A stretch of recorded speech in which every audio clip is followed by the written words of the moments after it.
को मिलती है जिस गुरु ने वो मंत्र आपको दिया है। यदि गुरु ने उस मंत्र को सिद्ध किया हुआ है तो आपको पूरा पूरा लाभ होगा। एक तो पढ़ने वाले गुरु भी होते हैं, शास्त्री होते हैं, कथावाचक होते हैं, आप सैकड़ों चेले बना देते हैं, उसको उसका कोई ज्ञान ही नहीं है, क्या चेले बनाने की परंपरा है, तो ये ज़्यादा कारगर नहीं है। इसलिए मंत्र जो जिस देवता का है पहली शक्ति उनकी बुद्धि है, नहीं पहले गुरु की। जिस गुरु ने आपको मंत्र दिया है उस गुरु ने कितना जप किया इसका, क्या ये मंत्र गुरु को सिद्ध है?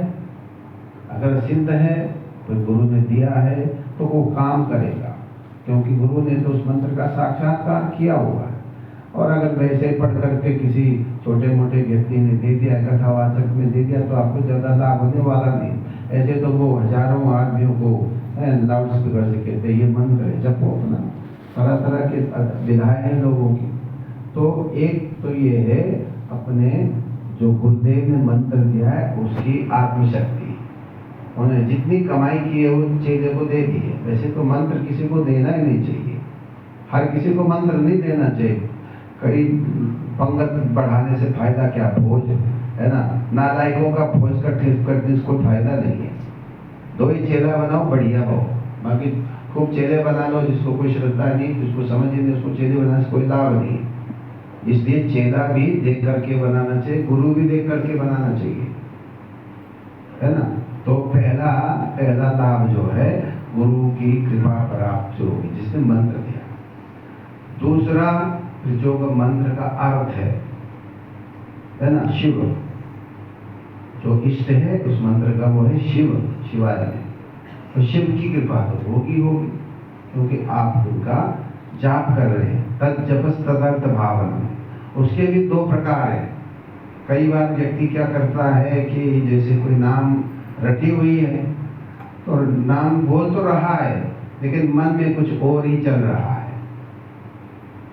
आप भले राम राम करते रहो, शिवाय शिवाय करते रहो, लेकिन उस समय आपका मन, क्योंकि आपका रोज का प्रैक्टिस है, आप उच्चारण कर रहे हो, लोग देख रहे हैं यहाँ ये बोल रहा है, लेकिन पता चला कि आपका मन तो वहाँ सेकंड के लिए भी नहीं है। आपकी तो बोलने की आदत है तो आपने रट लिया है, तो फायदा नहीं होगा।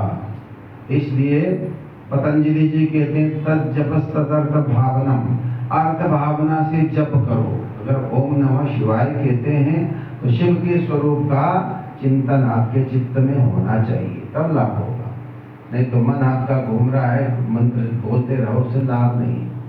ये दूसरे प्रकार का। फिर तीसरा गुरुदेव कहते हैं जिन सिद्ध पुरुषों ने उस मंत्र को जप करके सिद्धि प्राप्त की है, उस मंत्र को जपने से अनेक सिद्ध हो गए, जीवन मुक्त हो गए हैं, उनकी कृपा भी होती है। जब देखें ये साधक, जो वो तो विचरण करते रहते हैं सिद्ध पुरुष, वो देखते हैं हाँ ये बच्चा जो है बैठ करके मंत्र का जप कर रहा है, हमने भी इस मंत्र को जपा था, हमें परमात्मा की प्राप्ति हो गई, वो भी उसको आशीर्वाद दे करके चले जाते।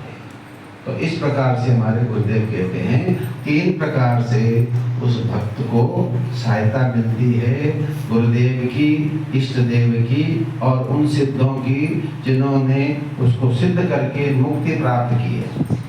तो देखना चाहिए कि जो मेरा मंत्र है ये किसने दिया है और कितना ये कारगर है, कितना ये शास्त्र सम्मत है, आदि आदि बातें हैं। जो समझ के करेगा वो कभी फिर फेल नहीं होगा, उसकी अश्रद्धा नहीं होगी, नहीं तो अश्रद्धा हो जाती है, उसका मन फिर नहीं करता।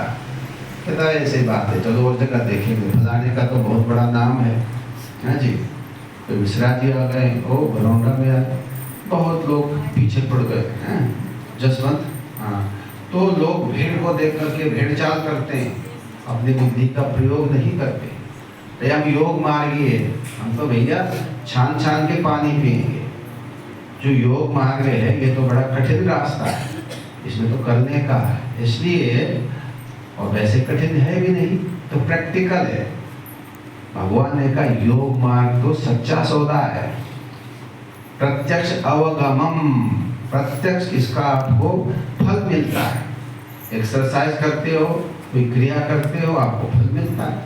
आपका पेट ठीक रहता है, आपका शरीर, आपके घुटने का दर्द ठीक होता है 2-4 दिन में ही। तो यह है प्रत्यक्ष फल वाला योग।